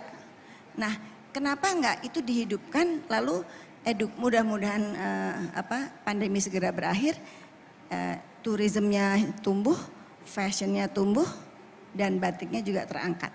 Karena di dalam ekonomi kreatif, fashion itu memiliki pemasukan terbesar kedua dalam kue 16 subsektor kreatif. Jadi menurut saya potensinya besar dan ibu-ibu di sini punya peluang besar sekali karena asetnya adalah motif. Motif itu nggak ada habisnya. Kita bisa melukis tapi lukisannya kita bisa pakai, bisa membuat orang lain yang melihatnya senang, kita membuat orang lain bahagia karena kita tampil menarik dan representatif, tapi juga kita sebetulnya mempreserve budaya dan meninggikan ekonomi dari Indonesia, begitu Bu. Menarik sekali ya apa yang disampaikan Bu Uti. Nah, tapi tentunya kita juga melihat kalau tadi paparan Ibu selalu menampilkan yang membuat batik itu nenek-nenek udah sepuh gitu ya. Ibu rumah tangga seperti pakai daster dan sebagainya. Tetapi belum ada yang ditampilkan yang milenia ikut membatik begitu Bu. Ini mungkin tantangan buat Ibu, menurut saran saya seperti itu. Dan yang kedua, justru yang sekarang bahasanya melestarikan, yang mau belajar membatik, belajar menari, belajar gamelan dan sebagainya, itu justru orang asing. Kalau Ibu lihat, tadi saya melihat di pasar Klewer, yang tekun di situ justru orang bule begitu ya. Nah, ini kan merupakan suatu tantangan Ibu. Nah, bagaimana pendapat Ibu dengan justru yang banyak belajar melestarikan budaya kita ini justru orang asing ya. Itu mungkin tugas kita semua bersama-sama dengan swasta, pemerintah dan seluruh elemen yang ada di negara ini ya Bu ya, untuk bersama-sama membuat batik itu menjadi raja di negeri sendiri Bu ya. Kalau saya mencoba meminjam metodenya Korea. Korea itu dulu tidak sekaya sekarang, tapi dia berhasil melakukan revolusi budaya dengan mendatangkan para penyanyi, penari dan film. Sebetulnya kalau lebih banyak orang di-encourage untuk bikin film tentang batik milenial, itu bisa menjadi satu jembatan yang mempercepat edukasi tersebut, karena kan film dinikmati bersama-sama. Jadi memang harus ada satu upaya, dan sebagai orang brand saya merasa itu sangat mudah dibanding dengan kalau saya jualan sesuatu yang sulit ya, jual properti itu sulit ya. Tapi misalnya jual sesuatu yang punya keindahan, punya cerita, itu sebenarnya bisa dibangun dari kreatif ekonomi melalui industri film, komik, buku-buku mungkin Bu ya, mungkin ada di sini mungkin setiap hari, kan sudah setiap hari apa Bu ya pakai batik, setiap hari Jumat ya, setiap hari Jumat di sini pakai batik. Nah mungkin ditambah Selasa lagi mungkin songket atau kemis apa yang lain, jadi kita akan terus menerus berdasarkan, dan juga ada edukasi tadi Bu untuk yang muda-muda gitu, gitu Bu. Terima kasih Bu Uti, masih ada satu pertanyaan saya, jadi kalau tadi melihat bahwa Ibu sampaikan sudah ada melestarikan kita adalah batik tulis, tetapi juga dengan sejak adanya industrialisasi, globalisasi yang memperkenalkan teknik otomatisasi, batik jenis baru tadi ada batik cap, ada batik print, yang tentunya kalau batik cap, batik print itu kan tidak hanya perempuan sekarang, tetapi juga tenaga kerja laki-laki itu juga diberdayakan dalam pembuatan batik printing maupun batik cap. Nah, sementara tenaga kerja kita dalam membuat batik tulis itu semakin lama semakin berkurang. Nah, bagaimana pendapat Ibu tentang kita harus tetap melestarikan batik tulis, tetapi sementara batik print dan juga batik cap ini juga pasti akan lebih karena tadi kebutuhan ekspor kita lebih banyak menggunakan batik print ataupun batik cap karena untuk pembuatan batik tulisnya itu mungkin lebih membutuhkan waktu yang agak lama. Nah, bagaimana menyikapi supaya batik tulis kita ini tidak tenggelam kemudian dengan adanya persaingan global untuk batik tulis, batik print ataupun batik cap. Ibu, kalau dari perspektif marketing ya, biasanya produk itu memiliki marketnya sendiri. Jadi batik tulis bisa kita posisikan sebagai premium produk yang digunakan pada acara-acara resmi, yang acara-acara juga yang upacara-upacara. Itu adalah niche ya, jadi memang pasarnya kecil tapi nilainya bisa besar. Karena satu kain batik bisa dijual tuh sampai 6 sampai 25 juta kalau memang menjadi koleksi. Artinya batik itu ada, masih ada. Tapi yang masih ada itu cerita nggak ke anaknya. Nah kalau dia disimpan sendiri seperti dulu kakak saya atau ibu saya, mereka bisa menikmati berjam-jam melihat batik. Saya merasa apaan sih gituan aja dilihatin. Nah itu tugas para ibu memberikan petuah kepada anak-anaknya gitu ya. Nah tapi tadi marketing tadi yang mass biasanya yang printing dan cap. Tapi sebetulnya itu juga bisa mengejar gap waktu ya. Sehingga yang printing boleh-boleh aja asal misalnya motifnya tetap motif yang baik. Sehingga di dalam motif itu masih bisa bercerita karena batik adalah motif dan proses gitu kan. Jadi itu upaya yang masing-masing memiliki effortnya masing-masing begitu Bu menurut saya. Baik, terima kasih Ibu sangat luar biasa apresiasi untuk Bu Uti Raharjo. Terima kasih Ibu Ari, penanggap kita yang luar biasa langsung memborong dengan 4 pertanyaan ya. Bagus sekali ya. Terima kasih juga Ibu Uti atas jawaban-jawabannya. Kita semakin belajar banyak begitu ya. Ibu MC, Ibu apakah masih ada waktu untuk pertanyaan dari peserta daring? Silakan boleh Bu. Masih ada? Ya. Ya, ada berapa pertanyaan yang bisa kita tampung? Boleh 2 pertanyaan Bu. 2 pertanyaan, jadi siapa cepat dia dapat. Hanya 2 pertanyaan, monggo waktu berjalan. Monggo ibu-ibu peserta daring ada yang mau tanya? Mungkin dari MC bisa memandu. Ya, MC bisa memandu.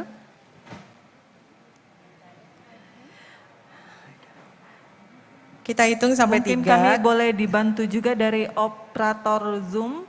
Apa ada yang raise hand atau melalui dari chat? Peserta daring mungkin ada yang bertanya? Mungkin saya juga mewakili ibu-ibu yang sudah nanti akan tampil fashion show gitu ya. Apakah boleh Bu kita dapat diskon kalau kita beli ya hari ini ya? Apa sekaligus tepuk tangan deh. Yang dipakai langsung dibawa pulang ya. Nah, diskon 50% oke? 100%. 100%. Ini luar biasa.